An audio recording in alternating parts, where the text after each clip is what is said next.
కార్తీక పురాణం 25వ అధ్యాయం. దూర్వాస మహాముని అంబరీషుని శపించుట. బ్రాహ్మణులు తిరిగి ఇట్లు చెప్పిరి: మహారాజా, ద్వాదశి పారాయణ చేయని ఎడల వారి భక్తికి లోపము కలుగును. పారాయణ చేసినతో దుర్వాసనుడు చెప్పించును. ఎట్లు చేసినను అనర్థము కలుగగలదు. నీ పూర్వ పాతకము వలన నీ విషమస్థితి సంభవించినది. పారణ నాపితిమా హరిభక్తికి లోపము ఏర్పడును. పారణ చేసితేను దుర్వాసుడు గ్రహించి నిన్ను శపించును. ఏ విధముగా చేసినను నీకు కీడు కలుగక తప్పని స్థితి కలిగినది. ఈ విషయంలో నీవే బాగుగా విచారించాలి, తగు నిశ్చయము గావించుకొను అని చెప్పగా అంబరీష మహారాజు ఆ బ్రాహ్మణులను ఉద్దేశించి: భూసురోత్తములారా, హరిభక్తి విడుచుట కన్నా బ్రాహ్మణ శాపమునకు గురియగుట కొంత మంచిది. నేనిప్పుడు కొంచెము జలము త్రాగి ద్వాదశి పారాయణము చేసేదను. జలము పారణ చేయటం వలన ద్వాదశ్యతిక్రమణ దోషము కలుగదు. బ్రాహ్మణ తిరస్కారం చేసినట్లు కాదు. ఇట్లు చేసినతో దుర్వాసనుడు అనుగ్రహించడు, శపించడు. నా జన్మాంతర పాతకము నశించగలదు అని పలికి జలపారణము చేశాను. ఇంతలో దౌర్వాసముని వచ్చి అంబరీషునిపై ఆగ్రహం పొంది కళ్ళెర్ర చేసి: ఓరి అంబరీష, అతిథి నన్ను విడిచి దుర్బుద్ధితో ద్వాదశి పారణ చేసితివి. బ్రాహ్మణుని తిరస్కరించి నీవెట్లు హరిభక్తుడు వగుదువు? మూర్ఖుడా, బ్రాహ్మణ తిరస్కారం చేయవచ్చునా? నీవు బ్రాహ్మణుడవనగు నన్ను తిరస్కరించి భుజించితివి గాన బ్రాహ్మణ తిరస్కారి వైతివి. బ్రాహ్మణ తిరస్కారం చేసి బ్రాహ్మణ ప్రియుడగు విష్ణువును కూడా తిరస్కరించిన వాడవైతివి. ఇట్టి పాపాత్ముడవగు నీకు హరిదేవుడెట్లగును?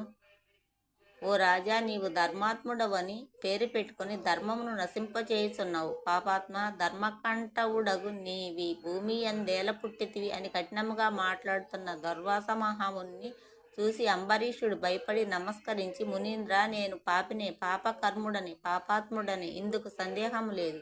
నిన్ను శరణు వేడుచున్నాను. నన్ను క్షమించుము, రక్షించుము. నేను క్షత్రియుడను, పాపం ఆచరించిన వాడను. నీవు బ్రాహ్మణుడవు, ఋషీశ్వరుడవు, శాంతస్వరూపుడవు గనుక నన్ను తప్పక రక్షించుమని పాదాలపై పడి ప్రార్థించాను.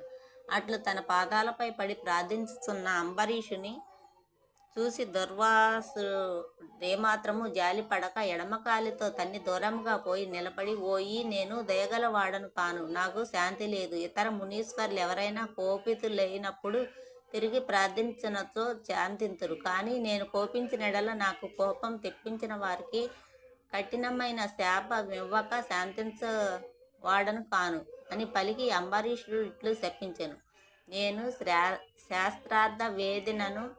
గర్వముతో బ్రాహ్మణుని కంటే ముందు జలపారణ చేసిన నీకు మత్స్యము, కూర్మము, వరాహము, వామనుడు, వికృత వదనుడు, బ్రాహ్మణుడైనను క్రూరుడు, క్షత్రియుడైనను జ్ఞానశూన్యుడు, క్షత్రియుడై రాజ్యాధికారి కానివాడు, దురాచారము గలవాడు, పాషాండ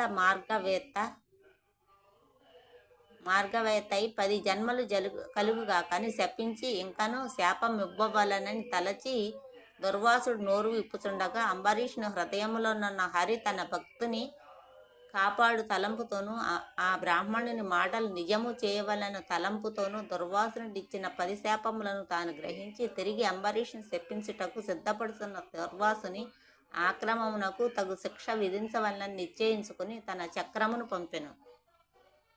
దుర్వాసునిపై విష్ణుమూర్తి చక్రమును విడుచుట.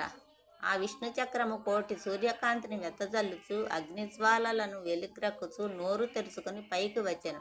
ఆ చక్రమును చూసి దుర్వాసుడు భయపడి ప్రాణమును రక్షించుకొనుటకై పరిగెత్తెను. ఆ చక్రం మండుచున్న జ్వాలలతో అతని వెంటబడెను. దుర్వాసుడు భూలోకమంతయు తిరిగెను. సుదర్శన చక్రమునకు భయపడి దుర్వాసుని రక్షించుటకెవ్వరూ ప్రయత్నించలేదు. ఇంద్రాది దిక్పాలకులు, బ్రహ్మాది దేవతలు, వశిష్ఠాది మహర్షులు ఎవ్వరూ దుర్వాసును రక్షించలేకపోయిరి.